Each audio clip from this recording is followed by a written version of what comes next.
రాష్ట్రంలో విచ్చలవిడిగా గంజాయి అక్రమ రవాణా కొనసాగుతోంది. ఉమ్మడి ప్రకాశం జిల్లా ఉలవపాడు వద్ద అక్రమంగా తరలిస్తున్న 100 కిలోల గంజాయిని పోలీసులు స్వాధీనం చేసుకున్నారు. ఎవరికీ అనుమానం రాకుండా సినీ పక్కీలో మహీంద్ర వాహనంలో డోర్స్లో పెట్టి గంజాయి ప్యాకెట్స్ తరలిస్తున్న ఈ ముఠాను ఉలవపాడు పోలీసులు చాకచక్యంగా పట్టుకున్నారు.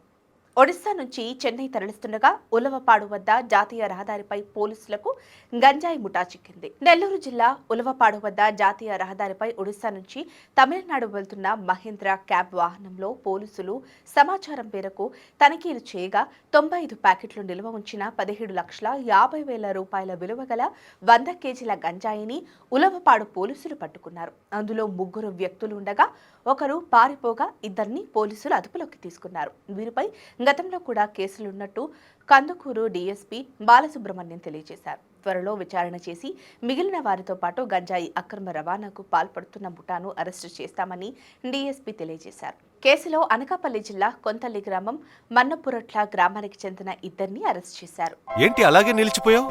గోల్డ్, డైమండ్, సిల్వర్ రేట్ ఇలా ఉంటే ఇలా నిలిచిపోకుండా ఎలా ఉండేది? ప్రజలకు మనం ఏం చేయగలమో ఆలోచించుకురు. తగ్గింపు ధమాకా లలిత వారి మార్కెట్లోనే తక్కువ తరుగులో ఇంకా 1% తగ్గింపు ఇద్దాం. ఓకే, వజ్రాభరణాలకు క్యారెట్ కు 5,000 రూపీస్ తగ్గింపు ఇద్దాం.